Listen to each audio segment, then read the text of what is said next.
జ్యోతి కిచెన్కి స్వాగతం. అందరూ ఎలా ఉన్నారు? బాగున్నారా? అయితే ఈరోజు వాతావరణం చాలా కూల్గా ఉందండి, చల్లగా ఉంది. ఈ చల్లదనానికి ఇప్పుడు సాయంత్రం 3 అయింది. అయితే నాకు చికెన్ పకోడీ చేసుకొని తినాలని చెప్పని అనిపిస్తుంది. అందుకని కాజు చికెన్ పకోడీ చేసుకుందామండి. అయితే అది ఎట్లా చేస్తానో ఏంటో, దానికి కావాల్సిన పదార్థాలు చూద్దాం రండి. చికెన్ ఒక 1/2 కేజీ తీసుకున్నానండి. అయితే బోన్స్తోనే తీసుకున్నాను. నేను చిన్న చిన్న ముక్కలుగా కట్ చేయించుకొని తీసుకున్నాను. తర్వాత పచ్చిమిరపకాయలు ఒక 10 తీసుకున్నానండి. ఒక 5 పచ్చిమిరపకాయలు పేస్ట్ చేసుకుంటాను. మిగతాయి కట్ చేసుకొని ఇందులో వేసుకుంటాను. తర్వాత జీలకర్ర, ధనియాలు పౌడరు, ఒక నిమ్మకాయ, 2 కోడిగుడ్లు, చెక్క, లవంగా. చెక్కను 1 ఇంచు తీసుకున్నానండి. లవంగాలు ఒక 5 తీసుకున్నాను. తర్వాత అల్లం, చిన్నులపాయి, తర్వాత కరివేపాకు, కొత్తిమీర, కాజు, కార్న్ఫ్లోరు, సాల్టు, కారము, సరిపడా ఆయిల్ తీసుకుంటానండి. వీటన్నిటిని ఇప్పుడు శుభ్రం చేసుకొని నేను మిగతాన్ని మిక్సీ వేసేటప్పుడు ఏమేమి వేస్తాను మిక్సీ అనేది కూడా మీకు చూపిస్తాను నేను ఇప్పుడు.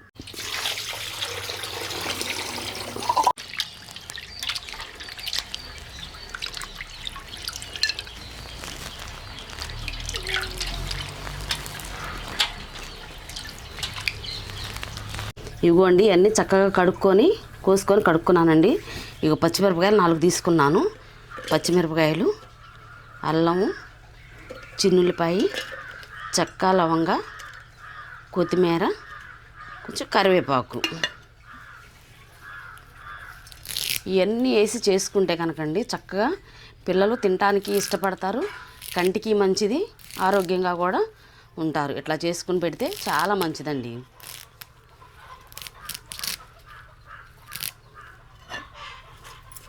ఇప్పుడు వీటన్నిటిని మిక్సీ వేసేసుకుంటాను.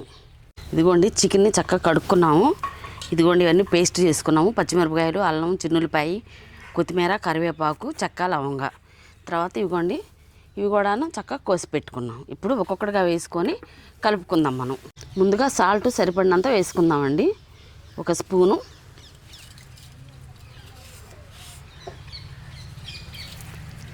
తర్వాత కారం. ఇంకే ఫుడ్ కలర్ వేయాల్సిన అవసరం ఉండదండి. ఈ కారంతోనే మంచి టేస్ట్ అనేది వచ్చిద్ది. మనం పచ్చిమిరపకాయలు ఈ పేస్ట్ కూడా వేసుకుంటున్నాం కాబట్టి కారం 1 స్పూన్ వేసుకుంటే సరిపోయిద్ది. పేస్టు 1 స్పూన్ వేసుకుందాము. తర్వాత ధనియాలు, జీలకర్ర పౌడరు ఒక 1/4 టీ స్పూన్ వేసుకుందాము. తర్వాత ఎగ్స్ పగలగొట్టుకుందామండి.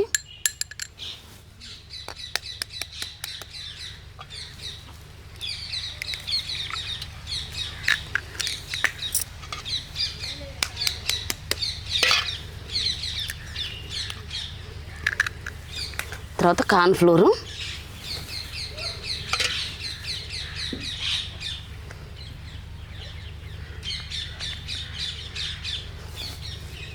మూడున్నర టేబుల్ స్పూన్లు కార్న్ఫ్లోర్ వేసుకున్నాను.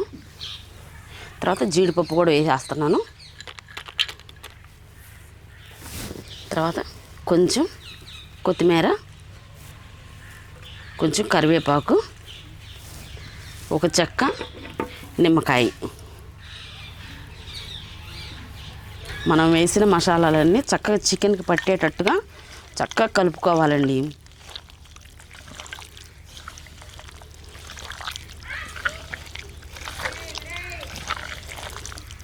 కలిపేటప్పుడే మంచి వాసన వస్తుందండి అసలు.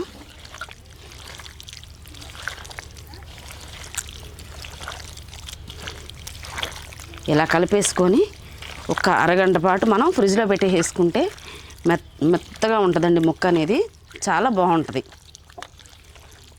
ఇదిగోండి, చక్కగా అంతా కలుపుకున్నాము. అయితే ఇప్పుడు ఒక అరగంట తీసి పక్కన పెట్టుకుందామండి. అప్పుడైతే ఇంకా చక్కగా ఇదంతా మ్యారినేట్ అయ్యి మనం పెట్టిన మసాలాలన్నీ కూడాను చక్కగా పట్టి చాలా సూపర్గా ఉంటుంది, చాలా స్మూత్గా కూడా ఉంటుందండి. అయితే ఒక అరగంట పక్కన పెట్టేసుకుందాం.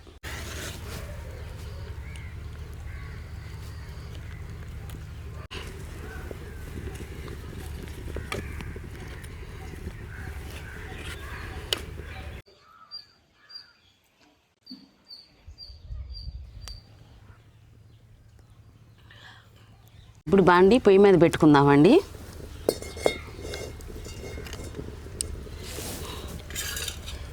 చికెన్ పకోడీ చేయడానికి సరిపడా ఆయిల్ పోసుకుందాం.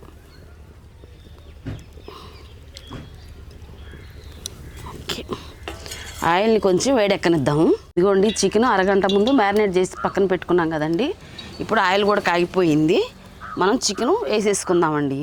వేసుకునే ముందు ఇట్లా పచ్చిమిరపకాయలని మనం ఈ రకంగా చీలికలు చేసుకున్నాము, అంటే సగం వరకే చేసుకున్నాము. ఇట్లా చేసుకొని ఇప్పుడు వీటిలో వేసి కలుపుకోవాలి. ఆయిల్ కాగిందండి. ఒక్కొక్కటిగా ఇట్లా వేసుకుందాం మనం.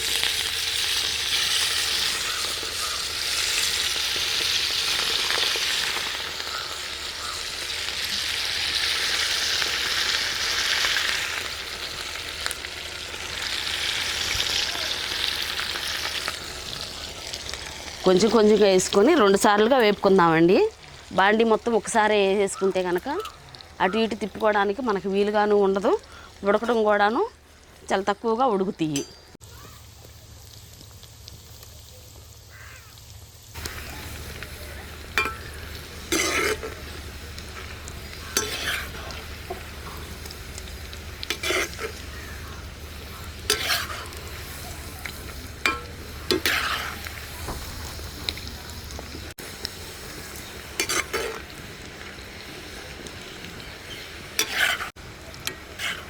ఇదిగోండి చికెన్ పకోడీ చక్కగా రెడీ అయిపోయిందండి.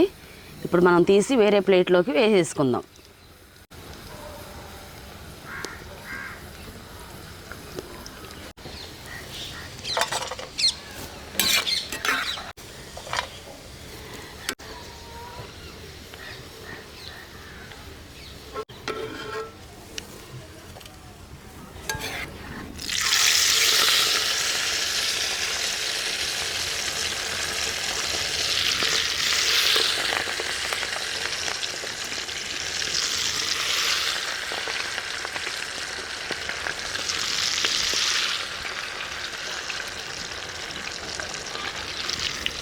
చికెన్ పకోడీ అంతా చక్కగా రెడీ అయిపోయిందండి. ఇప్పుడు రెండోసారి వేసింది కూడాను తీసేసుకుందాం.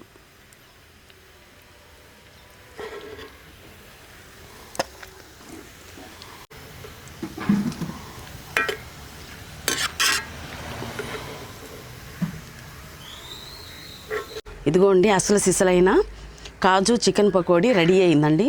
జీడిపప్పు కనుక ఇట్లా ఎక్కువగా వేసుకొని పకోడీ చేసుకుంటే చాలా టేస్ట్గా ఉంటుంది. అయితే ఇది న్యాచురల్ పకోడీ అండి. మనం ఏ ఫుడ్ కలర్ కూడా కలపలేదు కనుకనే ఈ రంగు అనేది వచ్చింది.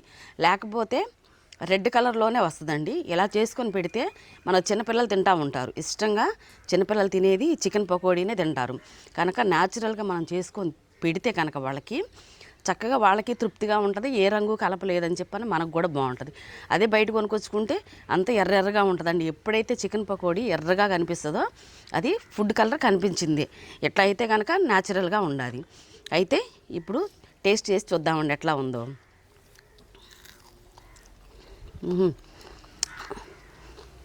బాగుందండి, చాలా సూపర్గా ఉందండి.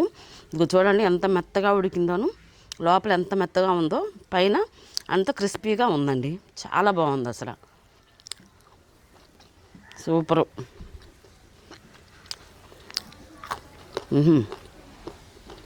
జీడిపప్పు కూడాను భలేగినాయండి. అసలు సరిపోను, కరెక్ట్గా పర్ఫెక్ట్గా ఉడికింది అంతా కూడాను. ఇలాగా చేసుకొని తినండి. సూపర్ పర్ఫెక్ట్గా ఉండేయండి అన్నీ కూడాను. మన వీడియో ఇంతవరకు చూసినందుకు చాలా థ్యాంక్స్ అండి. వీడియో కనుక నచ్చితే లైక్ చేయండి, షేర్ చేయండి, సబ్స్క్రైబ్ చేయండి. Okay, bye.